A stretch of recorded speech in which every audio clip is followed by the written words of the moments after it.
Halo teman-teman, di sini saya akan membahas ekspansi MNC Starbucks Coffee di Asia, terutama di Cina. Pertama-tama, sebenarnya apa sih itu MNC? MNC atau dalam bahasa Indonesia sering disebut sebagai perusahaan multinasional, merupakan sebuah perusahaan yang wilayah operasinya meliputi sejumlah negara. Perusahaan ini memiliki fasilitas produksi dan pelayanan di luar negaranya sendiri. Biasanya, perusahaan multinasional memiliki perusahaan yang beroperasi di negara asalnya atau biasa disebut dengan home country, di mana di negara asalnya perusahaan ini memiliki kantor pusat sebagai tempat mengkoordinir manajemen global mereka. Lalu nantinya mereka memperluas diri dengan membuka berbagai cabang perusahaan di negara-negara lain. Negara lain tempat berdirinya cabang dari perusahaan yang multinasional ini disebut dengan negara tujuan investasi atau host country. Contoh-contoh perusahaan multinasional yang tersebar di dunia antara lain IKEA, Allianz, McDonald's, BMW, dan tentu saja Starbucks yang akan kita bahas kali ini. Cina merupakan negara yang memiliki pertumbuhan penduduk yang cepat dan padat. Peningkatan ini tentu mempengaruhi tingkat konsumsi masyarakat Cina. Itu sebabnya banyak MNC yang melirik Cina dan ingin melakukan ekspansi di negara tersebut. Hampir seluruh brand MNC telah mencoba memasuki dan mempengaruhi pasar Cina, seperti KFC, McDonald's, 7-Eleven, Coca-Cola, dan sebagainya. Namun tidak ada yang berhasil. Di Cina, Starbucks merupakan satu-satunya MNC atau perusahaan multinasional yang berhasil mengubah minat tradisional masyarakat Cina akan kebiasaan mereka meminum teh, dan mau mengubah kebiasaan tersebut dengan meminum minuman pahit dan mahal yang diproduksi oleh Starbucks.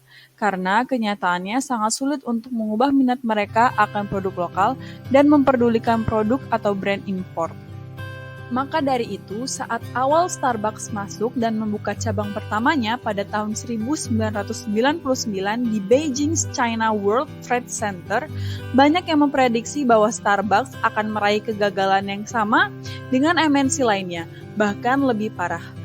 Tetapi pada tahun 1999 merupakan momentum yang pas bagi Starbucks, karena pada saat itu Cina sedang mengadopsi kebijakan ekonomi yang lebih liberal. Saat ini, Starbucks mampu membuktikan hal yang mustahil itu terjadi. Dan yang lebih hebatnya lagi, Starbucks mampu mengubah selera masyarakat Cina dengan meminum minuman kopi yang pahit dan mahal. Pada tahun 2013, tingkat konsumsi kopi di Cina meningkat dari 25% menjadi 30%, yang besarnya sama dengan 10 kali lipat lebih banyak daripada tingkat pertumbuhan rata-rata dunia loh. Di Cina, Starbucks menjual secangkir kopinya dengan harga yang lebih mahal dibandingkan harga secangkir kopi Starbucks di Amerika Serikat. Hal ini merupakan salah satu strategi Starbucks untuk memunculkan pandangan baru dalam masyarakat Cina, bahwa dengan mengkonsumsi Starbucks dianggap menjadi sebuah simbol yang menunjukkan status sosial mereka.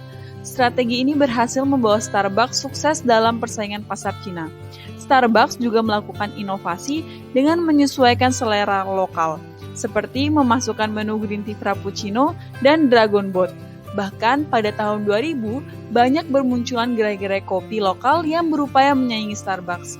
Akan tetapi, munculnya gerai kopi lokal ini tidak mampu menarik konsumen masyarakat Cina seperti Starbucks. Bahkan, pada tahun 2012, Starbucks berhasil membuka lebih dari 500 gerai dengan sekitar 10.000 pekerja di dalamnya. Tidak berhenti di situ, Starbucks mengembangkan investasi mereka dengan memulai proyek yang diberi nama CAFE, atau biasa disebut Starbucks Coffee and Farmer Equity.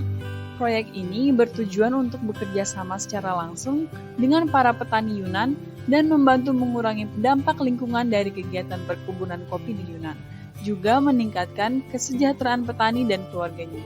Adanya proyek ini, Starbucks berkomitmen untuk memperdalam hubungan perusahaan dengan para petani lokal di Cina. Ada juga dampak yang diberikan Starbucks bagi kepentingan nasional Cina. Sebagaimana penjabaran MNC oleh para liberalis, MNC dalam konteks FDI atau Foreign Direct Investment berdampak pada banyak aspek industrialis negara tujuan atau host country.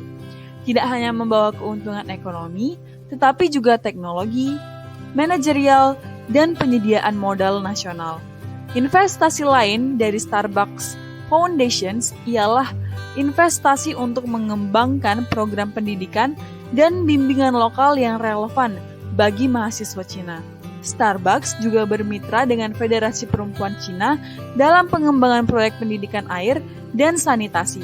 Hal ini dilakukan Starbucks sebagai komitmen jangka panjang dengan Cina. Mungkin hanya itu saja yang bisa saya sampaikan. Sekian dan terima kasih.